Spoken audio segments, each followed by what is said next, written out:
Bonjour à tous. Aujourd'hui, je souhaitais vous parler du manspreading. Donc, man, homme, spreading en anglais, c'est s'étaler. Il y a une campagne à New York qui demande aux hommes d'éviter d'écarter les jambes dans les transports en commun parce qu'ils prennent trop de place et parce qu'ils dérangent les femmes en faisant ça. Et je me suis dit que nous sommes en train d'atteindre un niveau de restriction de la liberté masculine qui devient absolument ridicule. J'avais pas pensé faire de vidéo à ce sujet ou de commentaires, mais c'est une émission sur Canal+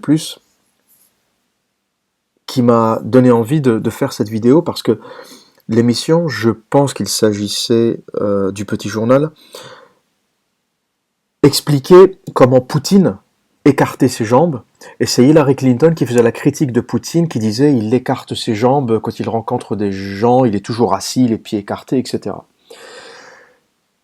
Et tous les journalistes étaient là en disant oui, effectivement, oui, c'est vrai, il écarte les jambes, c'est pas très bien, c'est pas.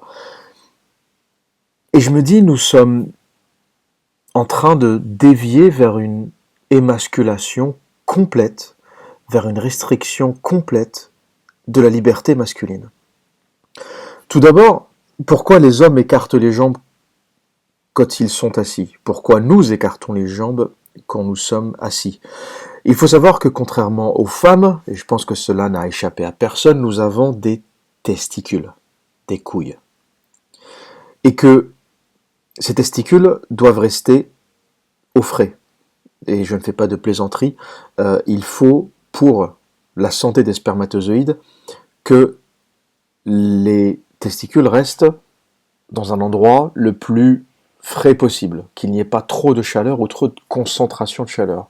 Et les testicules étant où elles sont, si on ferme les jambes, eh bien forcément on génère de la chaleur. C'est la raison pour laquelle les hommes naturellement écartent les jambes. C'est à la base presque une nécessité, presque de la santé publique. Cela relève presque de la santé publique. Et personne n'a pris ça en compte dans les critiques, et toutes les féministes et tous les journalistes, et comme je les appelle hommes vagins, sont tombés dans cette critique, sont jamais donné la contre-critique de pourquoi les hommes biologiquement écartent les jambes. Aucun homme n'écarte les jambes par plaisir pour prendre plus de place dans les transports en commun. Ça, c'est un délire que les médias dominants et que les pseudo-féministes sont en train de vouloir nous faire croire. Et je fais cette vidéo pour sensibiliser à ce qui est en train de se passer, à une destruction de la nature masculine par les féministes et par les médias dominants. Et à côté de ça, on a des femmes qui racontent du matin au soir où sont les hommes. Il n'y a plus de vrais hommes. Il n'y a plus d'hommes comme on les connaissait dans les années 50, 60. Comment voulez-vous, dans un environnement pareil, cela affectera bien sûr les jeunes générations. Ma génération, ou la génération de mes parents, sont déjà construits psychologiquement. On sait où on est, on connaît notre place, on n'a pas trop été affecté par ce qui est en train de se passer. Mais quand on apprend aux jeunes enfants à l'école qu'est-ce que le manspreading, ou les hommes qui s'étalent ou qui prennent de la place, et qu'on inculque aux jeunes générations qu'un homme doit croiser les jambes, ou qu'un homme doit garder les jambes fermées, et que c'est ça qu'il faut faire, quel type d'homme allons-nous générer dans les années à venir? Vers quoi évolue l'homme occidental? Comment voulez-vous lutter avec des pays où l'homme est encore homme?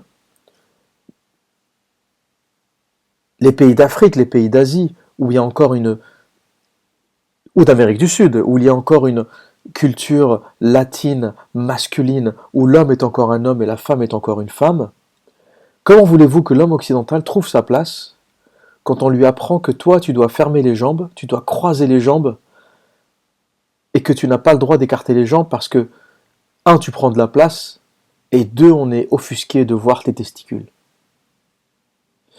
Ça peut paraître, à première vue, quand on n'essaye pas d'aller dans les dessous de cette manipulation psychologique, ça peut paraître marrant.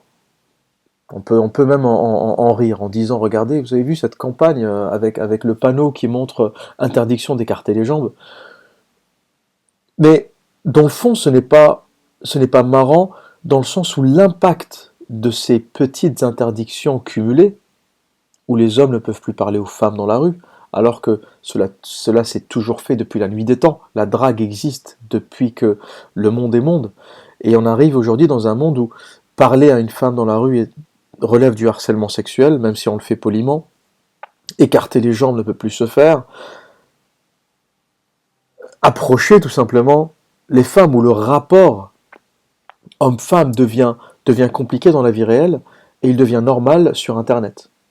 Donc il est normal d'envoyer des textes à une femme sur Tinder, il est normal de payer un site de rencontre à 30 ou 35 euros pour parler aux femmes, mais par contre il n'est pas normal de dire bonjour à une femme dans la rue, ou de lui dire qu'on trouve sa robe pas mal, ou qu'on aime ses chaussures, de façon très polie. Même ça, c'est c'est bizarre. Et encore plus dans les pays anglo-saxons. Il reste encore des traces de masculinité dans les pays latins, Italie, Espagne, encore un peu, France, pour combien de temps, je ne sais pas. Mais dans les pays anglo-saxons, c'est puissance 10.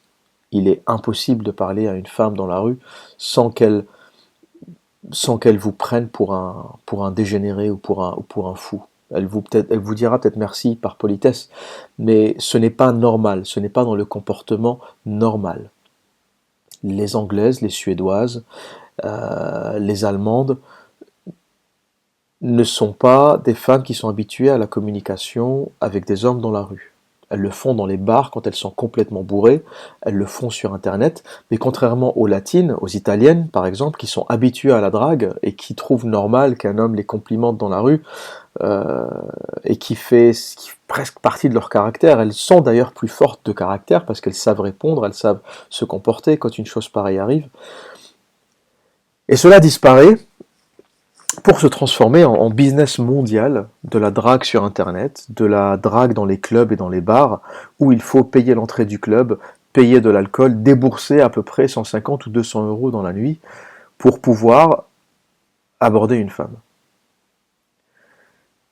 Donc, partons du manspreading, ou l'interdiction du manspreading, ou les hommes qui prennent de la place ou qui écartent les jambes dans les transports en commun, jusqu'à euh, les nouveaux rapports hommes-femmes qui ne se font plus que sur Internet, il y a un vrai problème générationnel, et il y a un vrai problème et une manipulation qui se fait autour de l'homme qui est malsaine, et qu'il faut qu'on prenne tous conscience de ce qui est en train de se passer, de ce qui est en train de se jouer. D'abord les hommes qui ne le font pas assez et qui sont tout simplement soumis à ce qui est en train de se passer, et tout d'abord les femmes qui en tirent avantage aujourd'hui parce qu'elles ont l'impression qu'elles ont de plus en plus de droits et que les hommes sont de plus en plus écrasés, et qu'elles pensent qu'en fait elles trouvent leur place dans la société, mais elles sont en train de se tirer une balle dans la jambe, et à long terme, cette stratégie va faire que les hommes ne seront plus hommes, et les femmes vont vraiment, dans un futur proche, avoir du mal à trouver des hommes. Parce que une grande partie sera psychologiquement détruite, une partie est déjà financièrement détruite. Il y a très peu d'hommes qui s'en sortent financièrement dans la vie. Beaucoup d'hommes sont... Vous remarquerez que la majorité des sans-abri sont des hommes, mais il y a très peu de sans-abri femmes. Donc cet appauvrissement des hommes est déjà installé, déjà en place. Et il y a juste cette identité masculine que l'on est en train de détruire. Donc les femmes vont se retrouver face à des hommes dans quelques années, sans identité, sans moyens financiers. Et est-ce que c'est le monde que les femmes veulent? Est-ce que les femmes veulent des pères efféminés, castrés, qui ne sont plus capables de transmettre leurs valeurs masculines à leurs enfants? C'est un choix de société. Je ne sais pas dire si c'est bien ou pas. À mon avis personnel, c'est que ça ne l'est pas. S'il y a des féministes qui m'écoutent, ou des hommes vagins qui m'écoutent, ils peuvent très bien en être ravis et dire c'est bien, c'est dans l'ordre des choses, les femmes sont destinées à devenir la race supérieure et nous, très bien, on ferme les jambes et ce n'est pas notre dessein. Ça peut être un choix de société, ce n'est pas le mien, parce que je crois à la biologie, je crois à l'évolution et je pense qu'il n'est pas sain de détruire ce qui s'est fait sur des millions, des centaines de milliers d'années d'évolution. Il n'est pas sain de le détruire en quelques années. Parce que qu'est-ce qui se passe quand vous allez à l'encontre de la biologie? Qu'est-ce qui se passe quand vous détruisez la biologie? C'est exactement ce qui se passe avec le cancer. D'où vient le cancer? Qu'est-ce qu'un cancer à la base? Un cancer est une dégénérescence de la cellule. Tout ça, c'est un exemple que je donne pour comprendre ce qui se passe quand on va à l'encontre de la biologie. Un cancer est une dégénérescence de la cellule. Qu'est-ce qu'une dégénérescence de la cellule? Une dégénérescence de la cellule est une cellule qui devient folle. Qu'est-ce qui fait que nous avons de plus en plus de cancers? Eh bien, nous nous éloignons plus de l'alimentation de nos ancêtres. Nous nous éloignons de plus en plus de ce que nous sommes génétiquement programmés à manger. Nous sommes programmés à manger beaucoup de légumes. Nous sommes programmés à manger beaucoup de baies. Parce que on est issu, ou on a fait de la cueillette pendant des milliers d'années. Pour ensuite chasser, pour ensuite devenir sédentaire et avoir de l'agriculture et du blé. Donc le blé est peut-être le dernier aliment qu'on a intégré dans notre chaîne alimentaire. Et les baies, les myrtilles, les fraises sont l'un des premiers aliments qu'on a intégrés dans nos habitudes alimentaires parce que c'était les premières disponibles. L'agriculture, c'est déjà une grande sophistication. Donc vous remarquerez que les baies, les myrtilles, les fraises, les mûres, ont le niveau d'antioxydants le plus élevé. Elles sont les meilleurs aliments pour nous.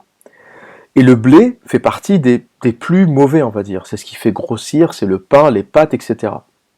Donc, nos cellules vont s'accommoder ou vont bien vivre ou survivre à une alimentation qui se rapproche de celle à laquelle on avait le plus l'habitude de manger.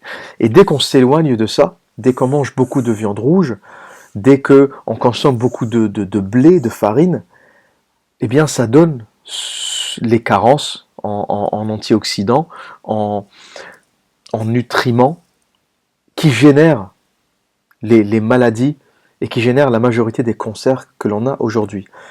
On ne veut pas nous le dire, on préfère nous donner des remèdes à coups de chimiothérapie pour éviter de voir la réalité en face, mais la réalité en face, c'est que le développement des cancers, entre autres raisons, est essentiellement lié aux dégénérescences de la cellule dues à l'appauvrissement des nutriments.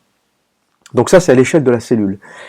À l'échelle de l'homme et de la société, nous allons générer exactement la même chose. Nous allons à l'encontre de ce qui s'est instauré sur des milliers, des centaines de milliers d'années, pour en quelques années, en quelques mois, développer des théories du genre, développer des nouveaux comportements que l'on pense pouvoir devenir naturels. Mais ils ne le sont pas. Donc tout comme la cellule, nous allons aller vers une dégénérescence de la cellule sociale. Nous allons aller vers un cancer sociétal si on ne contourne pas ou on ne contre pas ce qui est en train de s'installer, qui est à grande échelle la théorie du genre qui se met en place, hommes et femmes sont égaux, voire supériorité de la femme sur l'homme, et à petite échelle, des petits éléments comme le leg spreading qu'on voit déjà à New York et qui arrivera peut-être un jour à Paris. Ne soyez pas surpris si vous voyez une pancarte avec un homme qui écarte les jambes et une petite croix à côté pour dire que c'est interdit. Voilà, si vous avez aimé, n'hésitez pas à commenter cette vidéo. Donnez-moi des idées de vidéos si vous en avez, j'en ferai.